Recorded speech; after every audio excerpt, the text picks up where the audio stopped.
오늘 말씀 한번 보겠습니다.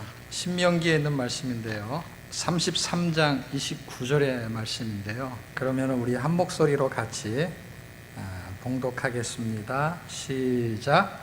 이스라엘이여, 너는 행복한 사람이로다. 여호와의 구원을 너같이 얻을 백성이 누구냐? 그는 너를 돕는 방패시요 내 영광의 칼이시로다.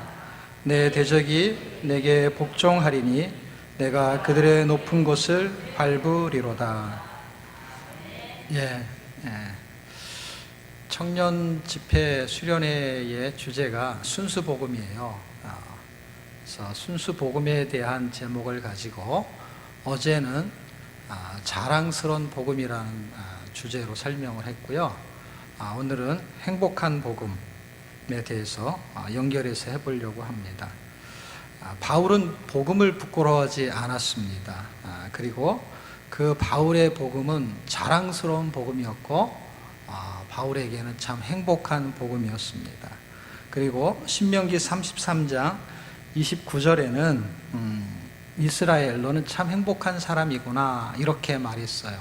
그랬을 때 뭐를 기준으로 행복하다라고 했냐면요, 구원을 받은 것으로 행복하다 이렇게 말하고 있습니다. 자, 그러면 여러분은 뭐를 받을 때 행복할까요? 생일 선물 받을 때 행복하죠. 나이 드신 분들은 손주를 볼 때 행복하죠. 그런 행복을 포함하는데 바울이 지금 행복하다라고 하는 그 행복의 복음에 대해서 로마서 4장에서 설명을 하고 있어요. 이번 청년 주제가 로마서 1장 16절이거든요. 복음을 부끄러워하지 않는 그 바울은 자랑스러운 복음을 갖고 있고 행복한 복음을 가지고 있었어요. 물론 본인 자신도 그러한 경험을 충분히 누렸어요.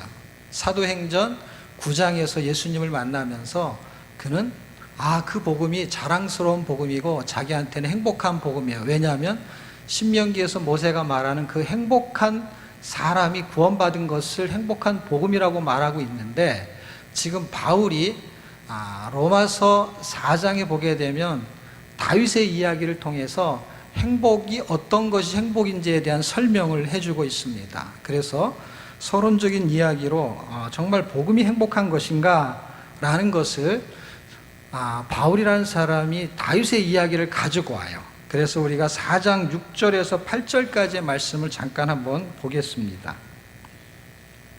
제가 읽어드릴게요. 일한 것이 없이 하나님께 의로 여기심을 받은 사람의 복에 대하여 다윗이 말한 바, 불법이 사함을 받고 죄가 가리워짐을 받는 사람들은 복이 있고 주께서 그 죄를 인정하지 아니하실 사람은 복이 있도다. 이러한 복은 아브라함이 받았죠. 믿음을 통해서. 그리고 다윗은 회개를 통해서 받았어요. 그래서 로마서 4장은 무슨 이야기를 해주고 있는 거냐면요, 1장서부터 3장까지 갈 때까지 계속해서 하는 이야기가 뭐냐면 사람들은 죄가 있다는 거예요. 그게 이방인이든 유대인이든 모든 사람은 다, 얼굴이 까맣든 하얗든 모든 사람은 다 죄가 있다고 했습니다. 그런데 그 죄에서 빠져나올 수 있는 방법이 하나 있는데 그것은 예수를 믿는 방법밖에는 없다고 말합니다. 그런데 믿음을 통해서 구원을 받을 수 있는 실제적인 사례를 바울이 설명하고 있는데요, 그것이 로마서 4장입니다. 그래서 아브라함이 이렇게 하나님을 믿어서 구원을 받았습니다 하는 걸 우리는 이신칭의, 이신득의 이런 식의 용어를 사용하기도 합니다. 그래서 의롭다함을 받았다. 그래서 아브라함이 하나님을 믿어서 의롭다함을 받았다 하는 창세기에 있는 말씀을 가지고 와서 바울이 설명하고 있는 것이죠. 바울은 이 복음을 이해하고 있었던 거예요. 그리고 또 하나의 인물을 소개하는데 그것이 다윗입니다. 다윗이 죄 문제를 해결받았다는 거예요. 어떻게요? 회개를 통해서. 자, 그 회개의 단어가 빠졌어요. 근데 회개라는 단어를 지금 사용해요. 지금 아브라함한테는 회개 단어를 쓰지 않습니다. 믿음이라는 단어를 사용해요. 그리고 다윗을 통해서는 회개라는 단어를 사용합니다. 왜냐하면 본문의 말씀이 사실은 삭개오에 있는, 아니 삭개오래, 어저께 삭개오 얘기를 하도 해가지고 삭개오가 아니고 밧세바 사건을 통해 가지고 회개를 하면서 회복이 되는 사건이에요. 그러면서 자기가 죄를 해결받았다는 이야기를 고백하고 있는 게 시편 32편에 이야기하고 있고, 우리가 잘 아는 시편 51편은 밧세바의 이야기가 굉장히 많이 녹아져 나오게 됩니다. 그래서 성경을 조금 공부하신 사람이라면 시편 51편이 밧세바 사건에 대한 이야기라는 걸 누구나 다 알고 있고, 또 하나 덧붙인다면 로마서 4장에 말하고 있는 시편 32편이 그와 동일한 이야기에 대한 것을 설명하고 있는 것입니다. 그런데 바울이 시편 51편을 몰랐을 리가 없는데 32편을 인용하고 있다는 거예요. 지금 로마서 4장을 쓰고 있을 때 1장서부터 3장까지 이야기를 끌고 오는 이야기가 죄 문제고, 그 죄 문제를 해결할 수 있는 것은 예수님이고, 그 해결을 받을 수 있는 방법은 그것을 믿기만 하면 된다는 거예요. 돈도 들어가지 않아요. 시간도 많이 들지 않아요. 우리가 어떤 일을 할 때는 시간이 많이 들어가는데 구원받는 데는 시간도 많이 안 들어요. 왜냐하면 내가 그냥 믿습니다 하면은 그 순간에 일어나는 거기 때문에 이거 엄청난 은혜인 것이에요. 그런데 놀랍게도 그 당시에 이방인들은 예수를 그렇게 믿어왔는데 자기 동족인 유대인들은 그 예수를 믿지 않는 거예요. 율법을 통해서 의를 얻으려고 엄청 노력을 했던 거예요. 그래서 믿음으로 구원받는다. 그 구원은 어떤 걸 해결하느냐? 죄 문제를 해결한다라는 거예요. 1장에서 3장까지 오는 동안에 죄 얘기를 했잖아요. 다윗이 밧세바의 사건을 통해서 우리아를 죽였잖아요. 간음죄를 저질렀잖아요. 이것을 해결받는다는 거예요. 그래서 명확한 설명을 했어요. 엄청난 죄인이죠. 그 죄를 졌는데 하나님이 해결했다는 거예요. 그것이 행복하다는 것으로 설명하고 있는 거예요. 어떻게요? 지금 신명기 33장에서 행복하다는 것을 구원으로 설명했는데 지금 이 구원받은 사람은 행복한 사람이라는 거예요. 그러니까 이 복음은 행복한 복음이죠. 맞습니까? 행복하죠. 왜냐하면 다윗이 사람의 행복에 대해서, 그게 복이 행복이거든요. 그리고 그 복이 어떤 복이냐? 구원의 복을 말하는 것입니다. 그런데 이 복을 받은 사람들은 어떻게 살아야 되느냐? 다시 말하면 행복한 복은 어떠한 복음이냐? 이런 거예요. 그럴 때 신명기 33장 29절에는 구원의 행복을 말하는 거라면 우리는 구원의 행복을 누리고 있어요. 지금 그 누리는 삶이 무엇이냐 할 때 그것은 순종의 행복이다 라고 말합니다. 자 보세요. 우리는 구원의 행복을 받았어요. 성경은 크게 두 가지 이야기를 합니다. 하나는 예수를 믿으세요 하는 이야기를 하고, 또 하나는 예수로 사세요 하는 이야기가, 두 이야기가 성경의 이야기예요. 여기는 뭐 아브라함의 얘기도 나오고 구약도 있고 신약도 있고 욥기도 있고 시편도 있고 뭐 굉장히 많은데요. 굉장히 많은데 그 이야기를, 주제를 다 가지고 크게 둘로 나누면은 예수를 믿으세요라는 얘기예요. 그것이 구약의 율법의 대표적인 이야기고요. 신약에서 그 복음을 받아들이고 이제 복음이 있는 사람, 구원의 행복을 누리는 사람에게 또 하나의 행복을 주는데 그 행복이 뭐냐면 그게 예수로 사세요라는 행복이에요. 그 행복은 순종의 행복이라고 정의를 내리고 싶어요. 자, 지금 본문에는 없는 건, 제가 강의 준비에는 없는 건데 지금 전체적인 성경의 구조가 그렇게 어렵지 않다는 걸 제가 설명하고 싶어서 원래 제가 이제 이렇게 원고를 준비해요. 그러면 여러분은 뭐가 되냐면은 피고가 되는 거예요. 제가 원고니까. 그런데 이제 원고의 상태가 좋으면 정삭 참작을 해가지고 뭐 그런 거 있잖아요. 잘 이렇게 법적으로 혜택을 주는 것처럼. 여러분이 대답을 하도 잘해가지고 제가 보너스를 하나 원고에 없는 얘기.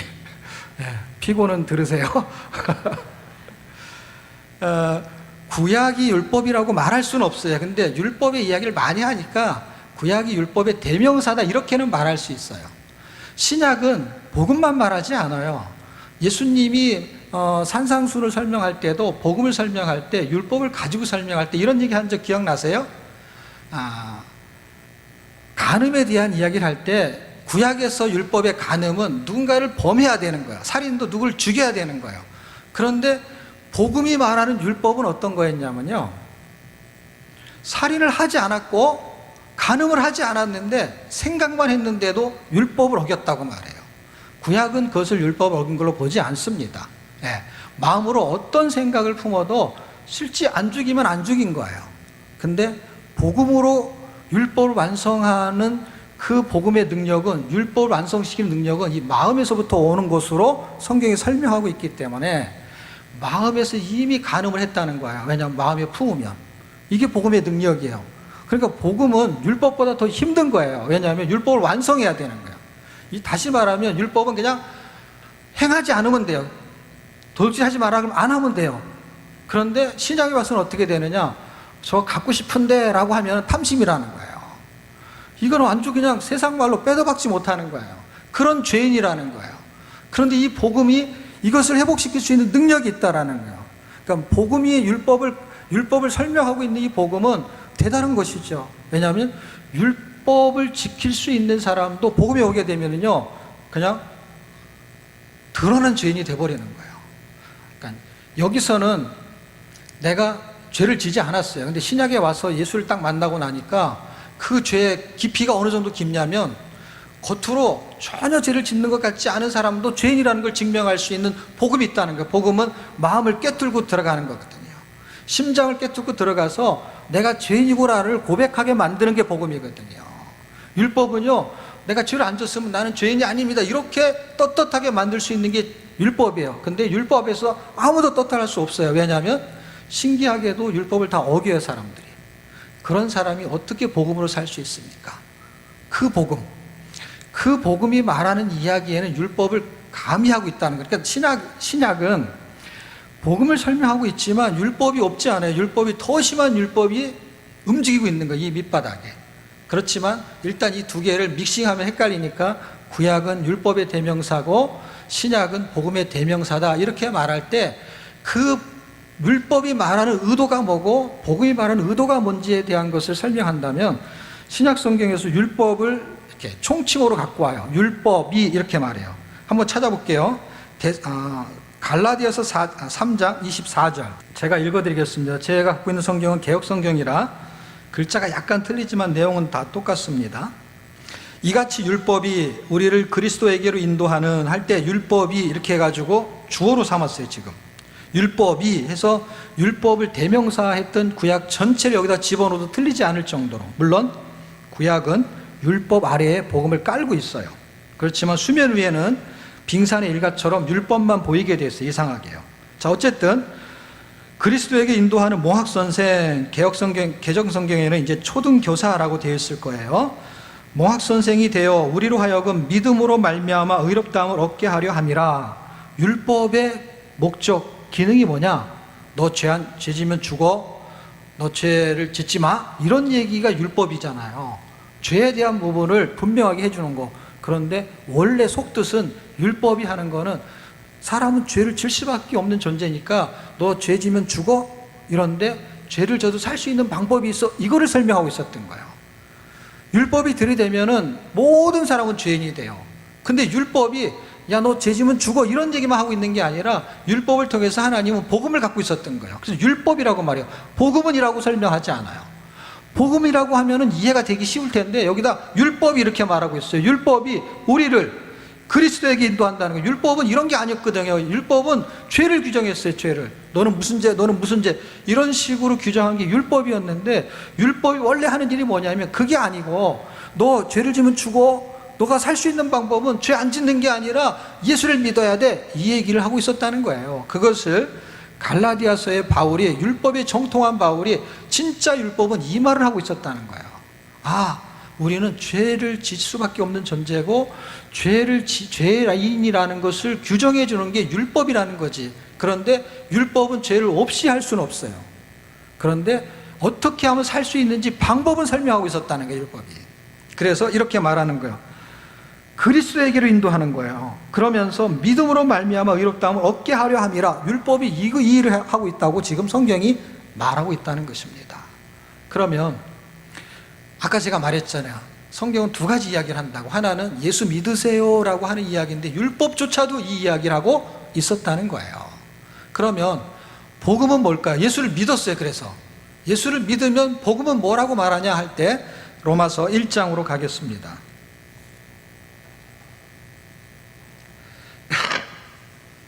로마서 1장 17절의 말씀, 누구나 잘 아는 말씀이기 때문에요, 제가 그냥 읽어드리겠습니다.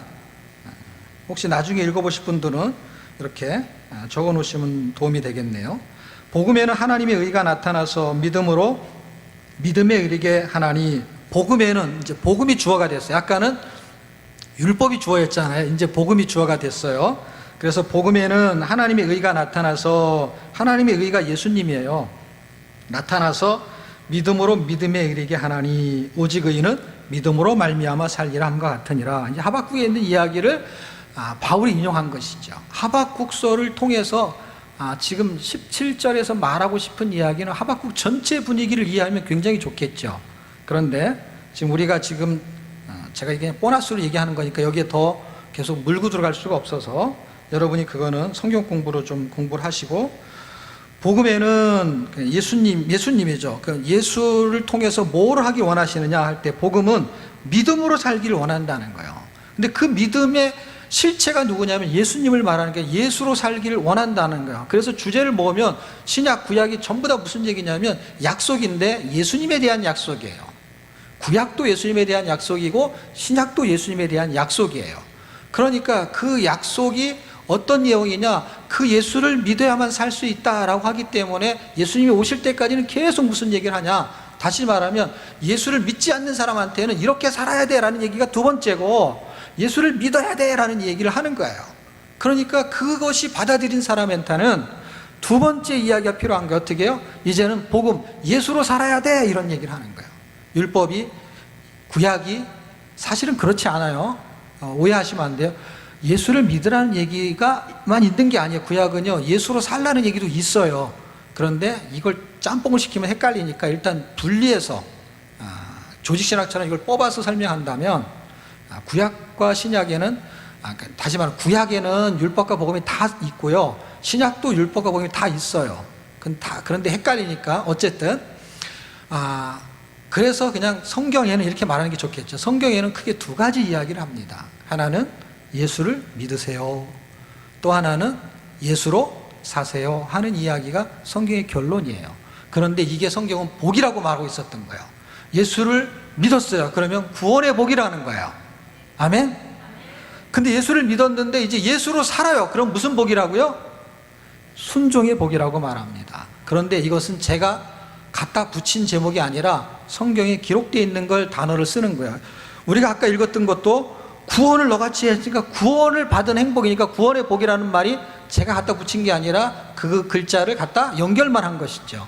그러면 신명기, 자 이제 본론으로 갑시다. 신명기, 보너스는 끝내고 신명기로 가서 신명기 10장, 그것이 왜 순종의 복이냐. 신명기 10장은 같이 읽으면 되게 도움이 될 것 같아요. 10장 12절과 13절 12절과 13절이 의미 있게 받으셨으면 좋겠어요. 그래서 13, 12절을 먼저 읽고 조금 제가 설명하고 13절 이렇게 읽고, 자 12절을 같이 읽겠습니다. 찾으셨나요? 시작. 이스라엘아, 내 하나님 여호와께서 내게 요구하시는 것이 무엇이냐? 곧 내 하나님 여호와를 경외하여 그 모든 도를 행하고 그를 사랑하며 마음에 다하고 성품을 다하고 내 하나님 여호와를 섬기고. 지금 여기서 중요한 키를 찾아야 되는데 그게 뭐냐면 내 하나님 여호와가 내게, 그러니까 하나님이 사람한테 요구를 하고 있다는 거예요. 엄마가 자식한테 뭘 요구할 수 있잖아요. 그런데 하나님이 사람한테 요구한다는 거예요. 요구 내용이 뭘까요? 요구 내용이 하나님을 경외하라는 거예요. 그리고 그를 사랑하라는 거예요. 그리고 우리가 지금 신명기 6장에 보면은 이 내용이 쉐마 이스라엘로 나올 때 하나님을 마음과 뜻과 정성을 다해서 사랑하라, 경외하라는 단어가 나오죠. 그것이 여기에서 뭐라고 설명하냐면 그게 내 요구다 이 말이에요. 요구. 하나님의 요구였다는 거예요. 쉐마 이스라엘이. 똑같은 이야기를 지금 반복하고 있는데 그래서 우리가 그것을 순종하면 되잖아요. 그렇죠? 근데 사실 순종이 잘 안 된단 말이에요. 그리고 순종을 하게 되면 하나님은 좋잖아요. 당신이 시키는 걸 내가 하니까. 그래서 당신이 영광을 받는데 나는 뭐가 좋습니까? 예를 들어서 엄마가 자식한테 심부름을 시켜요. 아, 지금 급하니까 계란 한 판 좀 사와. 그럼 엄마는 지금 음식을 준비하는 거로 나 때문에 유익을 보는데 내가 좋은 게 뭐 있습니까? 내가 그러면 거스름돈 네가 가져. 그러면 뭐가 콩고물이 떨어지잖아요. 그런 것처럼 저는 무슨 생각을 했냐면, 하나님이 당신을 창조하시고 내가 시키는 대로 해야 되는 건 당연한 건데, 부모가 자식한테 모든 걸 줄 수 있는 그 부모가 뭐 콩나물 하나 사와라, 계란 하나 사오라 하는데 뭘 요구한다는 게 말이 안 되지만, 그 요구를 해도 들어줄 수 있는 게 부모잖아요. 그래서 무슨 생각을 제가 했냐면, 하나님, 우리가 하나님께 순종하면은 나한테 뭐 좋은 게 있습니까? 이런 생각을 가진 적이 제가 있어요. 그런데 아무리 성경을 읽어도 나한테 좋은 게, 그러니까 내가 순종하면 이거 해주세요, 그런 게 아니라 그걸 하게 되면 뭔가 하나님이 뭔가가 이렇게 계획된 게 있습니까? 이런 궁금한 게 있었어요. 근데 성경을 읽다가 13절 읽으면서, 그러면 그렇지, 하나님이 계획이 다 있으시겠지. 사람이 당연히 하나님께 순종을 해야 돼요. 그런데 그렇게 당연하게 생각하는 사람한테는 아무 문제가 없는데, 만약에 내 자식이 교회를 따라 나오는데, 엄마, 내가 왜 교회를 가야 돼? 엄마, 내가 왜 이걸 해야 돼? 라고 했을 때, 당연한 것을 질문할 때 갑자기 말문이 막힐 때가 있지 않아요? 당연한 것을 질문할 때가 더 대답하기 어려울 때가 있어요. 그런 것처럼 당연히 우리가 신앙이 있는 사람은 그냥 잘 안 돼서 그렇지 순종을 하고 싶어요.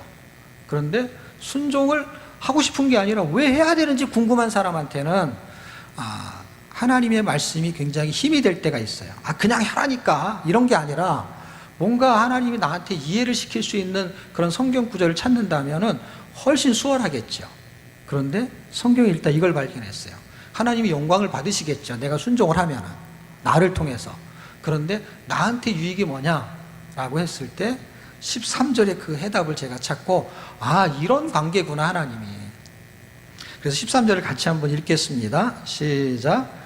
내가 오늘날 내 행복을 위하여 내게 명하는 여호와의 명령과 규례를 지킬 것이 아니냐. 내 명령과 규례는 그 안에 있잖아요. 그것을 경외와 사랑이라는 것으로 그냥 묶어버렸어요. 하나님을 사랑하기 때문에, 경외하기 때문에. 그런데 보세요, 내 행복을 위하여 이렇게 말했어요. 그때 제가 느낀 게 있어요. 깨달은 게 있어요. 그게 뭔지 아세요? 세상이 정해놓은 행복과 하나님이 정해놓은 행복이 다르구나라는 걸 그때 알았어요. 그래서 제가 몇 년 전에 신문을 읽다가 모 일간지에 이런 글이 하나 있었어요. 이런 주제가, 모 일간지에 행복은 어디에 있나라는 주제로 행복에 대한 내용이 소개된 적이 있어요. 그걸 읽어보니까 이런 내용이에요. 행복은 돈, 옷, 밥, 책, 친구, 집, 성공, 여행, 외모, 이런 거에 있지 않고, 이런 거에서 행복을 찾을 수 있잖아요. 여행을 갔다 오거나 뭐 이런 거. 그런데 거기에 있지 않고 우리의 마음에 있다라고 정답처럼 말했어요. 그때 제가 그 신문을 읽으면서 뭐라고 생각했냐면, 아니야. 왜냐하면 저는 이 내용을 그 전에 알았어요. 알았기 때문에 지금 여기서 말하고 있는 마음에 있다고 정답처럼 말하는 게 아니라는 걸 제가 알았어요. 왜냐하면 정말 행복은 마음 먹기에 달린 것일까? 왜냐하면 마음 먹기에 달라질 수 있는 건 분명히 있거든요. 가난한데 너무 가난해, 힘들어. 그런데 가난해도 괜찮아, 내가 마음 먹기에 달렸지, 뭐 이럴 수 있겠어요. 그런데 만약 사람들의 마음속에도 행복이 없다면 과연 참 행복은 어디에 있는 것일까? 성경은 행복에 대해서 뭐라고 말할까? 일간지에는 그렇게 말해요. 사람들은 그렇게 말할 수 있고 사람들마다 행복이 다 다르게 나타날 수 있어요. 그런데 성경은 뭐라고 말하느냐 할 때, 지금 신명기 10장 13절에 내 행복이 하나님을 사랑하라는 거예요. 하나님을 경외하는 게 너한테는 행복이라는 거예요. 그래서 저는 이것이요, 행복하기 위해서 이걸 해야 되는 줄 알았어. 내가 행복하기 위해서 결혼을 하고, 행복하기 위해서 취직을 하고, 행복하기 위해서 할 수 있어요. 그런데 처음에 힘들었어요, 제가. 왜냐하면 행복하기 위해서 이걸 하려고 하니까. 행복하게 살려고 공부해야 되고 막 너무 힘든 거예요. 그런데 하나님이 내가 하나님을 사랑하면 하나님은 나의 행복을 보장하시겠다, 이런 걸로 들리기 시작했어요. 하나님이, 내가 하나님을 사랑하면 하나님은 나를 행복하게 만들어주겠다라는 거예요. 하나님이 그렇게 하시겠다라는 것을 조건과 같지만은 요구와 본분이라는 걸 생각했어. 하나님의 요구가 사람에게는 본분이 되는 거예요. 사장의 요구가 사원한테는 그가 해야 될 일이에요. 당연한 거예요. 그랬을 때 사장은 월급을 줘야 돼요. 그런데 하나님은 월급을 주는 게 아니라 행복하게 해주겠다는 거예요. 사장이 사원한테 일을 시킬 때 행복하지 않는 일을 시킬 수 있어요. 그런데 이 일이 행복한 일이라는 거예요. 사람이 하나님을 사랑하는 게 행복한 일이라고 정의를 내렸어요. 무엇을 하면 행복할까요, 여러분? 상황에 따라서 틀린다는 것을 이해하셔야 돼요.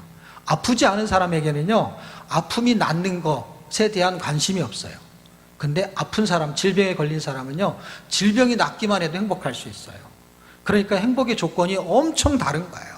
그런데 성경은 창조자가 피조물에게 정해놓은 행복은 진짜 행복, 다시 말하면 누구도 빼앗아 갈 수 없는 그 행복, 그 행복의 근원을 설명하는데 하나님을 사랑하면 그는 행복자다, 이렇게 말하고 있어요. 하나님을 경외하면 그는 행복자다, 이렇게 말해요. 그런데 우리는 돈이 많은 사람이, 저는 행복하겠어, 어떻게 저런 집에서 살지? 야, 저 사람은 행복하겠어, 어떻게 저런 남편을 만났지? 야, 저 사람은 행복하겠어, 어떻게 저런 좋은데 취직을 했지? 우리는 예수를 믿고도 행복에 대한 기준을 세상에서만 찾았어요. 그리고 저는 이렇게 말하고 싶어요. 그것이 틀렸다라고 말하고 싶지는 않아요. 왜냐하면 하나님이 인간에게 준 거, 솔로몬이 말할 때 사람의 행복에 대한 이야기를 할 때요, 밥을 먹는 것도 행복하다고 써 있어요. 먹는 즐거움을 줬다. 즐거움이 행복이잖아요. 전도서를 읽어보세요. 이 솔로몬이 뭐라 그랬냐면, 밥 먹는 즐거움을 준 게 하나님이잖아요. 그게 즐거움을 줬다는 거예요. 먹는 즐거움, 먹는 거. 그래서 여기 써 있을 때, 밥, 제가 할 때 밥이 나왔잖아요. 밥을 먹는 그 즐거움이 성경에 써 있다니까요. 솔로몬이 말했다니까요. 그런데 하나님이 정해놓은 그 행복, 그 행복이 아니라는 게 아니라, 그 행복은 소소한 행복이고, 진짜 본질적인 행복은 하나님을 경외하라는 것이죠. 하나님을 사랑하라는 것이에요. 그리고 저는 이것이 성경의 기본이라는 거예요. 구원의 행복을 누리는 사람은 이제 뭘 누릴 수 있느냐? 순종의 행복을 누릴 수 있다는 거예요. 우리는 순종을 너무 힘들게 생각하는데 이게 행복하다고 생각해 보세요. 행복한 일은요, 즐거운 일이거든요. 그런데 이거는 뭐가 있어야 되느냐? 밥을 먹으려면 돈이 있어야 돼요. 그런데 이걸 하려면 뭐가 있어야 돼요. 그러니까 의지만 가지고 안 돼요. 지식을 가지고도 안 돼요. 그렇기 때문에 사람들은 돈으로 해보려고 하고, 힘으로 해보려고 해요. 그러니까 봉사, 그 다음에 돈, 그러니까 헌금, 이런 걸려고 해요. 근데 그것도 하나님을 섬기는 하나의 예예요. 그런데 하나님이 원하는 거하고 다른 방식으로 하나님을 섬길 수 있어요. 그게 무슨 얘기냐면, 사람이 사랑을 사랑하는 사랑에서도 내가 느끼는 사랑을 하지 않을 때는 그 사랑을 느끼지 못하거든요. 별것도 아니지만은 이혼하게 되는 부부가 있었어요. 근데 마지막 통닭을 먹으면서 이제 이혼을 하는 그 마지막 만찬이야, 통닭을 가지고. 그러면서 남편이 다리를 딱 뜯어가지고 아내에게 줍니다. 그랬더니 아내가 막 화를 내면서, 여태까지 당신은 내가 뭘 좋아하는지 모른다고, 나는 닭다리를 싫어한다고. 그런데 그 남편은요, 눈물을 흘리면서 말하는 거예요. 이걸 내가 제일 좋아하는 닭다리 안 먹고 주는 거라는 거예요.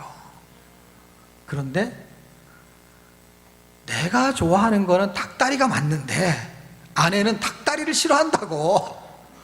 예? 아내가 좋아하는 거를 모르니까 사랑이 안 되는 거야. 너무 희한하지 않아요? 자기 거를 희생했는데, 여러분이 시간 들이고 돈 들이고 희생을 해도 그 희생을 하는 건 하나님을 사랑해서 한 거는 맞는데, 하나님이 원하는 게 아니라면, 다시 말하면 원하는 건 안 하고 그것만 했다면 이게 뭔가 다른 거거든요. 저는 오늘 그 이야기를 해보려고 합니다. 그리고 해결점을 한번 찾아보려고 합니다. 전도서 12장 13절에는요, 사람의 본분에 대해서 설명을 하는데, 여기도 한번 찾아서 읽어보겠습니다. 어차피 60분 하면 다 못해요. 그래서 천천히 하다가 시간 되면 끝낼게요. 전도서, 욥기, 시편, 잠언, 전도서 맨 끝에가 12장이에요. 12장 14절이 마지막 절인데 13절이니까 거의 마지막이라고 생각해도 틀리지 않아요. 그러니까 지금 전도서를 쓰고 있는 솔로몬이 1장부터 쭉 12장까지 쓰면서 결론을 말하는 거예요. 결론이 이거라는 거예요. 인생은 이렇게 살아야 된다는 거예요. 인생론이잖아요, 전도서가. 자, 제가 읽어드리겠습니다. 일의 결국을 다 들었으니 1장부터 12장까지 다 말했다는 거예요. 하나님을 경외하고 그 명령을 지킬지어다. 이것이 뭐라고요? 사람의 본분이다. 그래서 아까 말했던 신명기의 말씀하고 잘 연동을 시키면 하나님을 경외하는 게 사람의 본분인데, 왜? 하나님의 요구가 하나님을 경외하라고 말했기 때문에. 그러니까 하나님의 요구는 사람한테 뭐라고요? 본분인 거예요. 본분을 다 할 때 가장 행복하다는 거예요. 그러니까 엄마는 엄마의 일을 할 때 행복해야 되는 거예요. 엄마가 아빠 일을 하면 안 되는 거죠. 아빠 일을 할 수 있지만 자기에 맡긴 일을 해야 가장 행복하다는 거예요. 남편은 남편의 일을 해야 되는 거고 아빠는 아빠의 일을 해야 되는 거예요. 아빠가 애를 낳을 수는 없잖아요. 자기 고유의 영역이 있잖아요. 그것을 할 때 가장 행복하다는 거예요. 그거를 할 때 힘들 수는 있어요. 애를 낳을 때 고통이 있을 수 있어요. 그렇지만 그게 행복하다는 거예요. 자기한테 맡겨진 일. 그게 본분이라는 거예요, 본분. 자, 그럼 제가 질문을 해보겠습니다. 여러분은 하나님을 사랑하십니까? 네. 또 하나의 질문을 하겠어요. 여러분은 하나님의 말씀이, 그러니까 하나님의 말씀이 이렇게 뭘 해라 이렇게 말씀을 해요. 그 말씀에 순종이 잘 되십니까? 그러니까 순종이 안 된다는 게 아니라 순종을 하려고 하는데 그게 잘 되냐 안 되냐 할 때, 그러니까 잘 돼요, 잘 안 돼요? 잘 안 되죠. 그러니까 될 때도 있는데 안 될 때가 있으니까 잘 안 되는 거죠, 그게. 잘 된다는 얘기는 잘 안 되는 게 없이 잘 돼야 되는 건데, 그런데 너무 놀라운 것은요, 이 단어를 사전을 찾으면 다른 뜻이에요. 그러니까 예를 들면 하나님을 사랑하는 거와 하나님께 순종하는 게 다른 뜻이라고요. 그런데 성경은요, 같은 뜻으로 해석을 해요. 너무 놀랍죠? 이걸 제가 이제 증명을 할 거예요. 증명을 해서 같은 뜻이 되면 무슨 일이 벌어지느냐? 아까 대답한 거하고 좀 아까 대답을 잘 못한 거하고 언밸런스가 나요. 같은 거니까 같은 대답이 나와야 돼. 똑같이 아멘하든지 아니면은 노멘하든지 해야 되는데 이게 언밸런스가 됐잖아요. 그러니까 이상해지는 거예요. 그러니까 우리가 성경을 아는데 너무 지식적으로 아는 게 성경의 문장 속에서 우리에게 말해주고 있는 그 사랑과 그 다음에 하나님을 경외하는 것이 순종이라는 것을 잘 몰랐다는 거예요. 그래서 그것을 제가 2개의 성경 구절로 증명을 할 것입니다. 그건 신학적이지 않아요. 그냥 성경 문장 안에 그대로 녹아져 있어요. 그러니까 성경 문장을 그대로 넣으면은 일자무식이라도 듣기만 하면은 이것이 그것인 줄 알 수 있어요. 예를 들면 지금 성경은 하나님을 경외하라고 하고 또 하나님을 사랑하라고 했어요. 순종이라는 단어를 일단 빼놔도 되는데 순종이라는 단어가 여기 숨겨져 있죠. 왜냐하면 그 명령을 지킬지어다는 무슨 말이에요? 명사로 바꾸면 지킨다는 게 순종이잖아요. 그러니까 순종이라는 단어가 안 나오는 것 같지만 하나님을 사랑하고 하나님을 경외하고 그러면서 하나님이 말한 이 율법과 규례를 뭐 하라 그랬어요? 지켜라라고 했잖아요. 지켜라라는 순종이라는 단어의 뜻이 들어있는 거잖아요. 순종이라고 안 써있지만 순종이라는 내용이잖아요, 결국에는. 그 순종을 잘 가지고 계셔요, 일단은. 근데 눈에 보이는 단어가 사랑과 경외가 같은 뜻이면서 그것이 순종하고 연결이 되는데 너무 신기하게 이 3 단어가 같은 의미로 성경을 해석하고 있다는 거예요. 2 단어까지는 이해가 되는데 3개까지 나오면 정말 대단한 거죠. 이렇게 3개까지 맞추는 거는 정말 어렵거든요. 왜냐하면 이게 3개가 같은 뜻이 되기를 찾는 게 쉽지가 않거든요. 그런데 이 3개가 같다라는 거예요. 그런데 너무 놀라운 것은 한 단어로 2개를 연결을 시켜요. 순종이라는 단어로 경외와 사랑을 연결시켜요. 그런데 그거는 어디 가서 신학적인 용어를 갖고 오고 공부를 많이 아는 게 아니라 스토리 안에서 그대로 성경이 말하고 있었어요. 성경을 잘 읽기만 해도 제가 말한 이야기가 기록되어져 있습니다. 그러면 여러분도 잘 아는 이삭의 번제 사건의 이야기를 한번 해볼게요. 그거는 창세기 22장에 있어요. 그리고 1절부터 막 이야기가 나오다가 이제 이삭을 바치는 장면이 등장하는 게 12절쯤이에요. 그러니까 나중에 읽어보세요. 그리고 안 읽어봐도 내용을 다 알 거예요. 그래서 제가 자세히 설명할 필요도 없지요. 왜냐하면 다 아니까. 그런데 정말로 이삭을 죽이려고 하는 거예요. 그럴 때 이삭을 왜 죽이려고 했죠? 아브라함이 왜 죽이려고 했죠? 하나님이 죽이라고 했기 때문에 그는 그것을 지키고 있는 거예요. 지금 그게 옳으냐 그러냐는 두 번째 치고, 배추를 심을 때 거꾸로 심어라 똑바로 심어라 할 때 뭐가 맞냐는 둘째 치고, 거꾸로 심으라고 했을 때 거꾸로 심은 사람이 있고 안 심은 사람이 있을 때 거꾸로 심은 사람이 그 사람의 말을 들은 거예요. 그게 문제가 되든 안 되든 상관없이 일단 뭔가를 설명하려고 하는 의도 자체가, 그 하나님이 이삭을 죽이려고 하는 게 맞는지 틀리는지 그런 거는 나중에 공부하시고, 왜 죽이려고 했는지도 두 번째 얘기고, 죽이라고 했는데 정말 죽이려고 하는 거예요. 그런데 죽이려고 할 때 꼭 천사가 나타나가지고 손목을 잡아가지고 말리는 것처럼 하는 분위기가 12절이에요. 그러면서 죽이려고 할 때 딱 손을 잡으면서, 만약에 그림을 그린다면 딱 잡으면서 이제 네가 나를 경외하는 줄을 알았다. 그러니까 안 죽여도 된다. 내가 안 말렸으면 죽였을 거니까. 그러니까 네가 내 말에 순종한 것을 성경은 뭘로 해석하고 있죠? 지금 경외로 해석하고 있다는 거예요. 그러니까 순종과 경외는 다른 뜻이죠, 단어가. 근데 경외하는 것은 순종하는 것을 경외로 봤다는 거예요.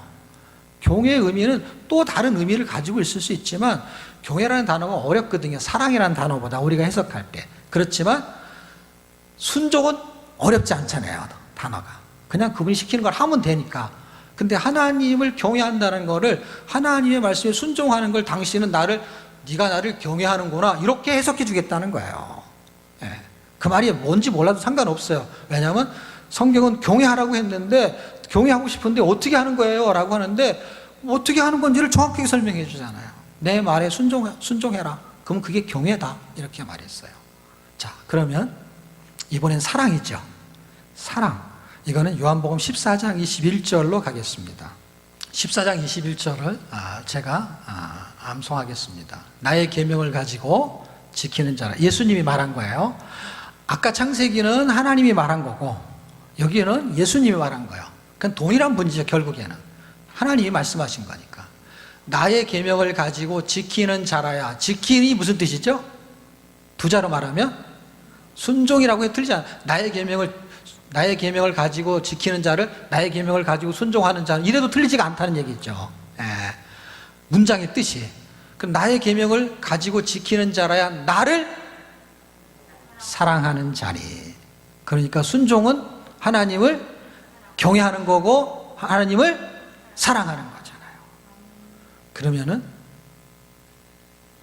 순종이 잘 안 되는데 어떻게 하나님을 사랑하십니까? 이게 언밸런스라는 거예요. 그러니까 저는 이렇게, 여러분은 하나님을 안 사랑합니다, 이렇게 말하고 싶지가 않아요. 내가 사랑하는 방식이 틀렸다라는 것이죠. 아까 제가 말한 거 있잖아요. 나는 닭다리가 싫다니까.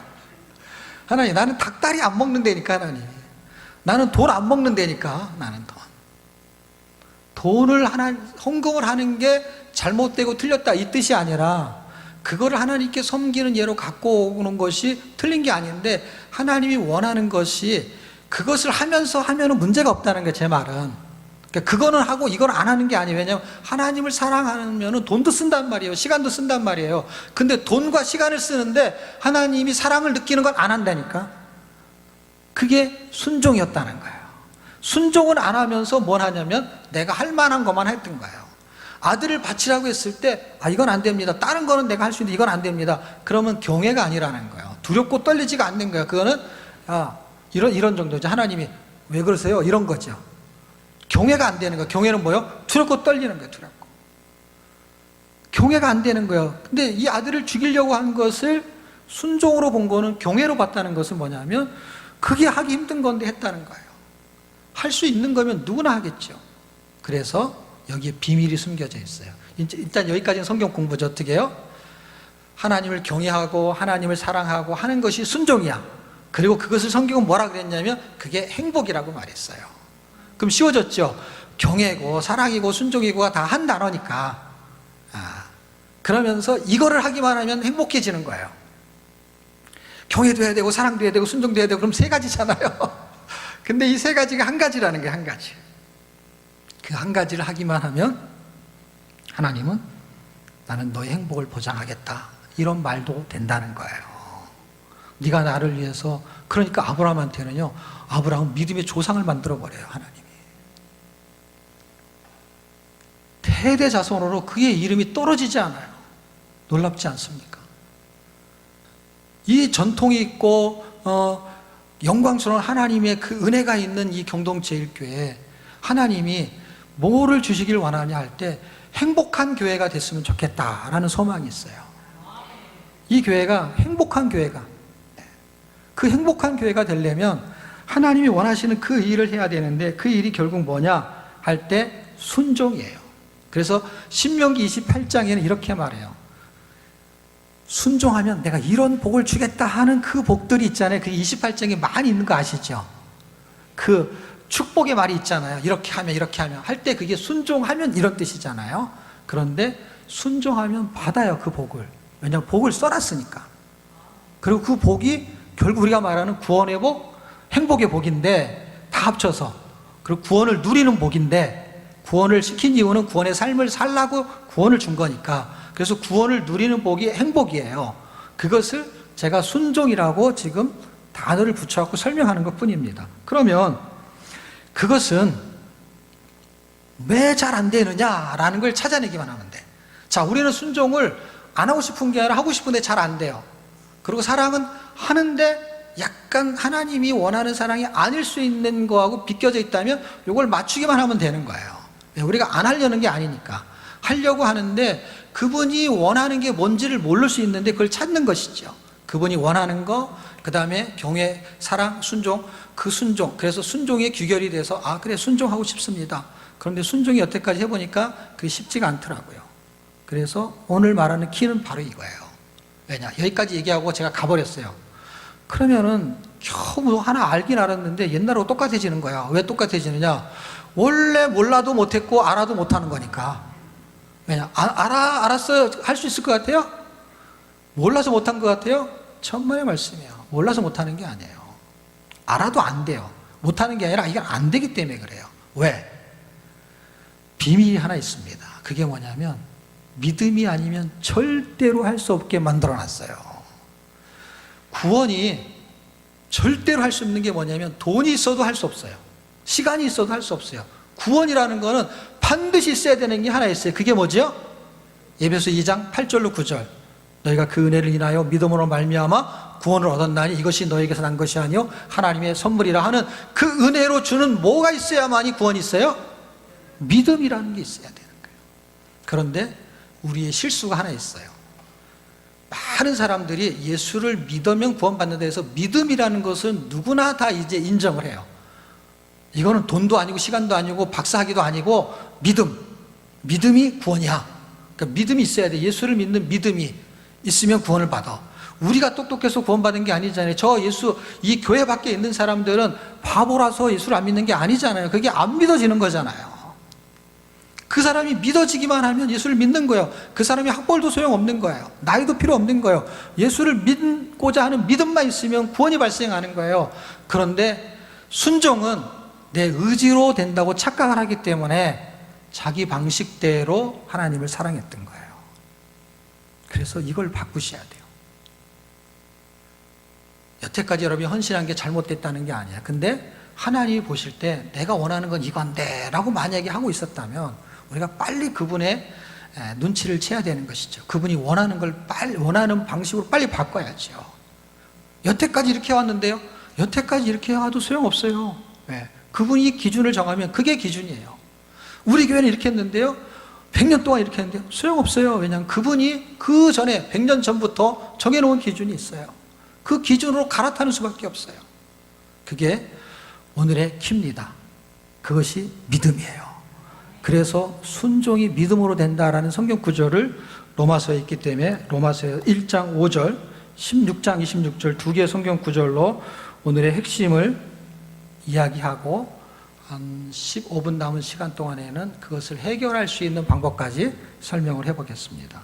좀 더 시간이 있다면 이제 원인까지도 찾아내면 좋거든요. 찾으셨나요? 같이 한번 읽겠습니다. 시작. 그로 말미암아 우리가 은혜와 사도의 직분을 받아 그 이름을 위하여 모든 이방인 중에서 믿어 순종하게 하나니. 자, 이 똑같은 말이에요. 그래서 로마서를 이제 양괄식으로 쓰고 있는 거예요. 서론과 결론에 지금 하나님이 바울을 통해서 하시고 싶은 이야기가 있어요. 그래서 그 하시고 싶은 이야기가 뭐냐면 모든 민족이 예수를 믿어서 하나님께 순종하게 만들겠다라는 게 지금 로마서의 결론이고 서론이에요. 근데 서론에서 결론을 말하는 거예요. 이걸 양괄식이라고 하거든요. 뭐 다른 말로 뭐 인클루지브 뭐 이런 단어를 쓰는데 수미상관법 그런 거는 이제 학자들이 만들어내고 사람을 골치 아프게 만든 거고요. 그냥 쉽게 우리가 이야기하면 양괄식, 미괄식, 두괄식 그걸로 설명하는 해도 전혀 틀리지 않고 문제가 안 돼요. 이게 양괄식인 거예요. 그래서 핵심적인 이야기를 양쪽에 다 하는 거예요. 서론과 결론에. 자, 26절 찾으셨나요? 로마서 16장 26절 같이 한번 읽겠습니다. 시작. 이제는 나타나신 바 되었으며 영원하신 하나님의 명을 쫓아 선지자들의 글로 말미암아 모든 민족으로 믿어 순종하게 하시려고 알게 하신 바 그 비밀의 계시를 쫓아 된 것이니 이 복음으로 너희를 능히 경고케 하실. 마지막 27절까지 있지만 결론이죠. 완전 끄트머리에다 딱 전도서처럼. 그 1장 5절이면요 거의 앞부분이죠. 예수 그리스도를 믿게 만들겠다라는 거예요. 요한복음 같은 경우는 예수님이 하나님의 아들이라는 걸 믿게 만들려고 쓴 거거든요. 아예 그렇게 목적으로 20장 31절에 그렇게 아예 그냥 박아놨어요. 그냥 딱 글자로. 그런 것처럼 그 예수님이 하나님의 아들이고 그분을 믿어야 된다는, 믿으면 뭘 할 수 있느냐? 믿으면 순종할 수 있다 이 말이에요. 이거는 로마서는 이론의 책이고요, 실제 책이 있어요. 그러니까 성경이 이론만 가리키는 책이 절대 아니에요. 실제 삶 속에서 사례를 정확히 설명해요. 아브라함도 사례잖아요. 다윗도 사례잖아요. 그런 것처럼 실제적인 사례가 있어요. 실제적인 사례가. 그러니까 아이고 이게 그 말이겠어? 믿음을 통해서 순종이 되나? 1장 5절이 왜 먼저 읽었냐면요, 믿어 순종하게 하나니라는 건 뭐냐면 믿지 않으면 순종이 안 된다라는 얘기예요. 이 뜻이 영어 성경에 더 정확하게 써 있어요. 믿음이 아니면 순종이 나와지지 않는다 이 말이에요. 그래서 그러면 우리가 믿음이 없단 말이냐 이렇게 할까 봐 제가 조심스럽긴 해요. 왜냐하면 아까는 사랑 순종할 때 순종은 안 되는데 사랑은 된다 그랬는데 그것까지 안 되는 것처럼 말해버렸잖아요 지금 제가. 그런데 또 믿음까지 없는 것을 해버리면 완전히 그냥 이게 너무 힘들어지잖아요. 그렇죠? 예? 여태까지 믿음을 쭉 쌓았는데 그냥 하루아침에 그냥 믿음이 없는 걸로 정리하고 하면 안 되잖아요. 그래서 믿음이라는 것이 의지하고는 다르다라는 것이에요. 지식하고는 다른 거예요. 다시 말하면 내가 지식이 있는 걸 믿음으로 착각하는 거하고는 다른 거예요. 성경에서 말하는 믿는 것과 아는 거에는 약간의 차이가 있어요. 그리고 시간이 지나면 큰 차이를 나타내요. 왜냐하면 머리로 아는데 삶으로 나와지지가 않아요. 아는 거에 장점은 있어요. 누굴 가르칠 수 있는 교육자가 돼요. 그런데 이것을 믿지 않으면 삶으로 절대로 사라지지 않아요. 왜냐하면 안 믿으니까. 그냥 그렇다는 것이지. 그렇다는 거. 예수 믿으면 좋다는 거지 뭐. 그런 거. 근데 그렇게 사라지지는 않아요. 근데 믿음이 있으면 사라져요. 저는 이걸 실제 신명기를 읽다가 경험을 했고 그 경험을 통해서 제 간증거리들이 있죠. 근데 뭐 지금 뭐 간증할 시간도 없고 어쨌든 이게 정말로 제 얘기보다 더 중요한 건 성경의 이야기예요. 그래서 제 얘기는 할 필요가 없고 성경의 이야기를 하고 싶어요. 성경은 실제 사례가 있어요. 저보다 더 훌륭한 사례가. 정말로 믿음이 없으면은 순종이 안 되는지, 지식이 있어도 안 되는지 그것을 제가 또 증명을 해야 되겠네요. 그럼 우리의 믿음이 없는 게 이제 증명이 되는 거예요. 사랑이 거짓이었다라는 게 증명이 되듯이. 자, 히브리서 3장 말씀인데요. 성경을 펼쳐놓고, 우리는 성경을 덮어놓고 믿으면 안 되고 펼쳐놓고 믿어야 되잖아요.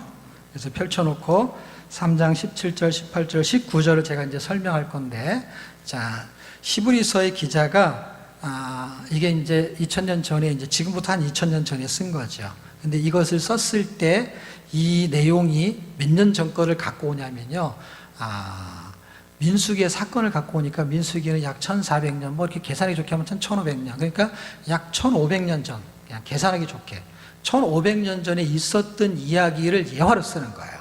예화로, 실제 있었던 일을. 1500년이 지났어요. 근데 그걸 예화로 쓰는 거예요. 민수기 사건의 이야기가 이 3장의 이야기예요. 그 3장의 이야기의 마지막 세 구절을 가지고 제가 설명을 해볼게요. 자, 이스라엘 백성들이 홍해를 건너기 전에 이제 모세가 지도자가 돼가지고 이제 홍해를 건너게 할 준비를 해요. 그 10가지 기적이 일어난 건 다 아시죠? 설명할 필요 없죠. 그리고 홍해를 또 쉽게 건넌 게 아니죠. 막 군사들이 쫓아오고 굉장히 힘들게 건넌 거예요. 왜냐하면 그 분위기가 그렇다는 거예요. 편하게 건넌 게 아니란 말이에요. 막 쫓기듯이 건넌 거예요. 그런데 건넜어요. 그리고 그 물길이 닫히면서 그를 쫓아왔던 군사들은 또 다 죽었어요. 굉장히 이게 아주 드라마틱하죠. 그리고 광야에서 사는데 40년을 살았어요. 40년을 사는 동안에 농사를 짓지 않았어요. 근데 의복이나 신발이 헤어지지 않고 굶지를 않았어요. 그러면 그 기적이 어마어마한 기적이에요. 우리 이걸 글로 읽어요. 글로. 그렇죠? 글로 읽어봤지요? 그걸 글로 버리라 그래요. 글로벌. 글로 읽었잖아요. 글로만 읽은 거예요. 글로만. 그냥 아는 거는 글로만 읽은 것밖에 없어요. 근데 이때 이 사람들은 실제 뭘 한 거예요? 경험을 한 거잖아요. 그 이야기를 지금 히브리 3장에서 하고 있는 거예요. 그 사람들한테 하는 얘기예요. 그 사람들한테 뭐라고 얘기하느냐? 하나님이 그 사람들에게 진노했다 이렇게 해요. 화를 냈다는 거예요. 화를. 왜 화를 내냐고 거기서 꺼내가지고 왜 화를 내냐고. 가만히 그냥 살게 놔두든가 그러면. 근데 꺼내가지고 40년 동안 살았던 그 사람들한테 화를 냈다는 거예요. 왜 화를 냈느냐 할 때 17절은 화를 냈다는 얘기고 18절은 왜 화를 냈느냐에 써 있어요. 왜 화를 냈죠? 찾는 거예요. 여러분 읽지 않고 제목 이제 찾는 거예요. 그렇죠. 순종하지 않아서 화를 냈다는 거예요. 그럼 보세요. 민수기 14장 11절에는요 그들이 믿지 않았다고 써 있어요. 근데 보세요. 그건 좀 이따 우리가 읽어보고 순종하지 않아서 그러면 하나님은 당위성이 있어요. 내 말을 안 들어서 내가 혼냈어. 그러면 그 사람들의 당위성은 뭘까요? 왜 순종하지 않았을까요? 그 사람들은. 그러니까 하나님은 순종하지 않았기 때문에 화를 냈어요. 그러면 사람한테 물어볼 수 있죠. 너 왜 순종하지 않았냐 할 때 나는 말이야 지금 빨리 하고 싶은 게 딴 게 있는데 말이야 자꾸 시켜서 안 해서 뭐 이런 변명이 있잖아요. 그 순종하지 않은 이유가 있을 거 아니겠죠. 그 이유가 19절에 써 있는데 그것이 믿지 않아서 이거예요. 하나님의 말을 믿지 않았다는 거예요. 하나님의 말을 믿지 않았어요. 민수기 14장으로 가겠습니다. 바쁩니다. 빨리 갑시다. 민수기 14장. 안 읽고 제가 설명할 수 있는데 눈으로 보잖아요. 뭐 집에 가서 읽을 것도 없어요. 그냥 여기서 보는 게 나아요. 14장 11절 제가 읽어드릴게요. 여호와께서 모세에게 이르시되 이 백성이 어느 때까지 나를 멸시하겠느냐. 내가 그들 중에 모든 이적을 행한 것도 생각지 아니하고 모든 이적을 행한 것도가 아까 제가 말한 거 10가지 기적, 홍해, 그 다음에 40년 동안 하루에 만나 매출하기 이 모든 기적을 행한 것을 어떻게 해요? 잊어버렸다는 거예요. 생각지 않아요. 어느 때까지 나를 믿지 않겠느냐 이렇게 써 있어요. 여기서 믿지 않겠느냐라고 써 있어요. 이거를 하나님을 멸시했다라고 써 있는 거예요. 그러면요 이스라엘 백성만 해당이 될까요? 우리는 해당이 안 될까요? 우리도 이렇게 똑같이 하면 우리도 하나님을 멸시하고 있는 거예요. 우리가 하나님을 멸시한 적 없어요. 근데 성경이 이렇게 말한다는 건 뭐예요? 하나님이 이렇게 생각한다면 이건 기가 막힌 거예요. 기가 막힌 거. 내가 하나님을 위해서 얼마나 희생을 하고 이 교회를 위해서 얼마나 기도했는데 이 교회가 만약에 교회가 말한다면 왜 당신은 이 교회 이제 내가 교회야. 교회가 이 건물이 말한다면 왜 나를 멸시하느냐 이렇게 말하면 기가 막힐 거 아니야. 하나님을 위해서 뭔가를 열심히 했는데 너는 왜 나를 멸시하느냐 이렇게 말해버리면 22절을 제가 읽어드릴게요. 나의 영광과 애굽과 광야에서 행한 모든 이적을 보고도 지금 아까 말한 그거 우리가 글로 읽었던 거 이같이 10번이나 나를 10번이라는 단어까지 썼어요.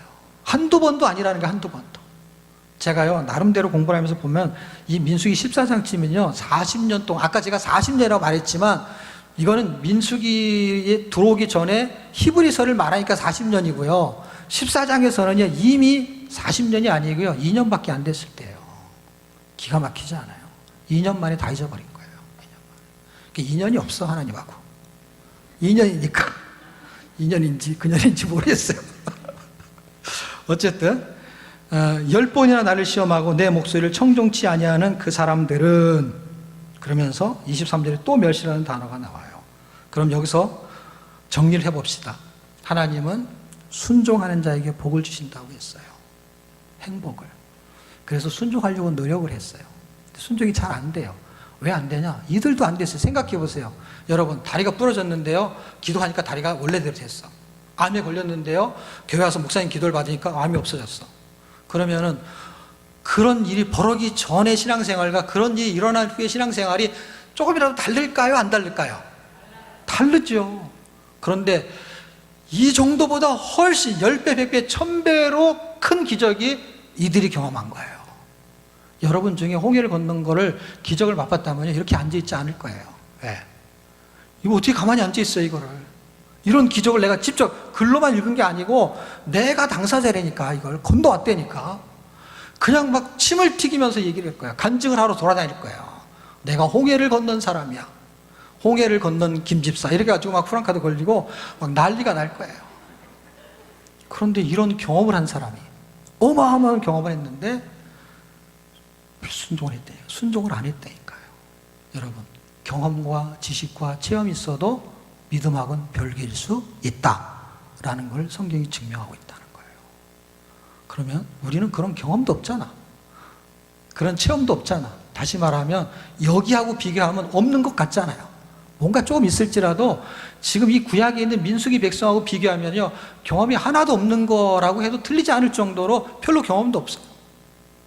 그런데 우리한테도 희망이 있는 게 있어요. 그게 뭔지 아세요? 믿음과 경험과 체험이 없어도, 그러니까 믿음을 빼야죠. 그러니까 경험과 지식과 체험이 없어도 뭐만 있으면 돼요? 믿음이 있으면 된다는 거예요. 거기에 희망이 있는 거예요. 나도 이런 경험 좀 했으면 좋겠어요. 나도 이런 체험이 있어서 간증거리가 있으면 좋겠어요. 예수 잘 믿는 게 최고의 간증입니다. 별일 없을 때 예수 믿는 게 진짜 은혜인 거예요. 다리가 분절어진 다음에 예수를 잘 믿는 것보다 안 부러졌는데도 예수를 잘 믿으면 그게 더 큰 기적이죠. 그런 기적을 사람들은 원하지 않아요. 갑자기 가난해졌다가 그것이 하나님을 만나고 싶어야 해요. 그런 기적이 뭐가 필요해요? 내가 지금 예수를 만나서 순수한 복을 만나서 바울처럼 바뀔 수 있다면 그것보다 더 큰 기적이 어디 있어요?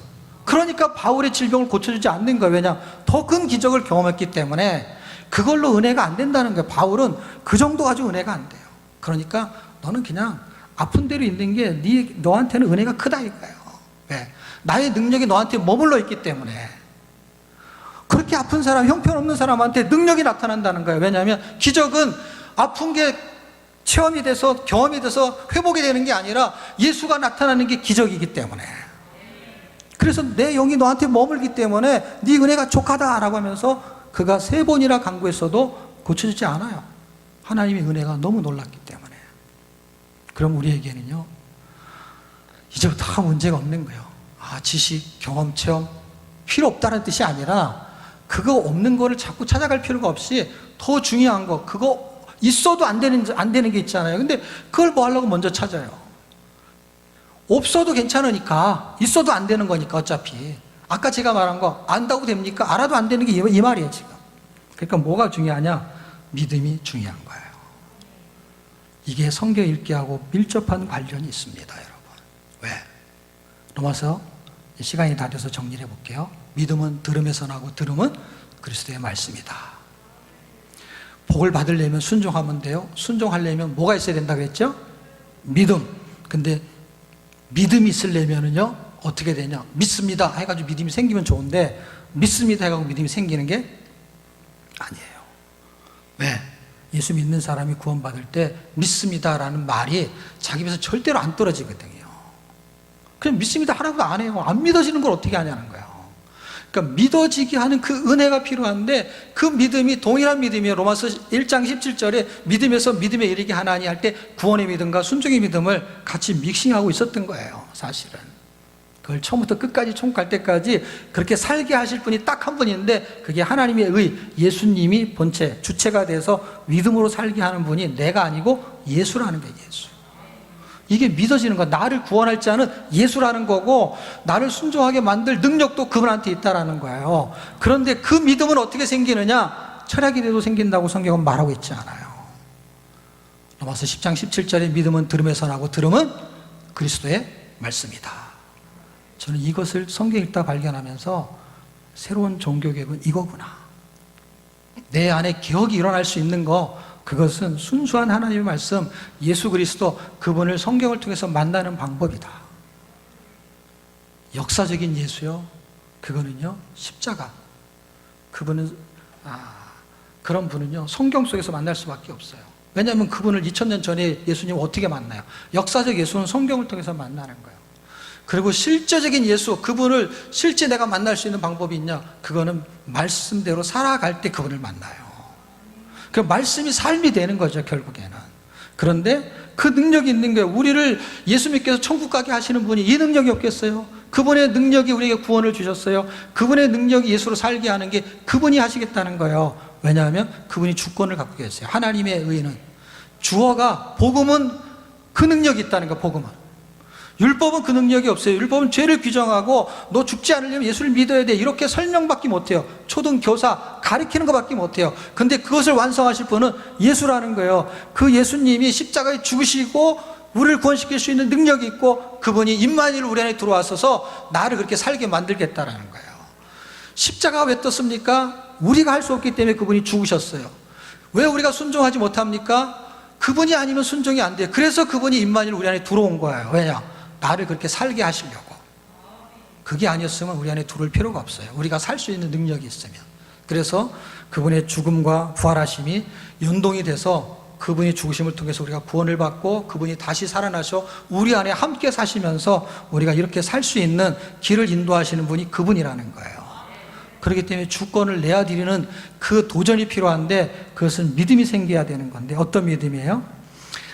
그리스도의 말씀을 들어야 된다. 로마서 10장 17절의 그 말씀은 그리스도의 본질, 그리스도의 행적, 다시 말하면 그분의 생명을 말하는 게, 그분의 나이, 행적, 연도, 그 다음에 지명, 이런 걸 말하는 게 아니에요. 그 성경 공부가 아니라 그분의 본질을 읽어내야 되는 거예요. 그분의 생명을 읽어내게 되면요 믿음이 들어와요.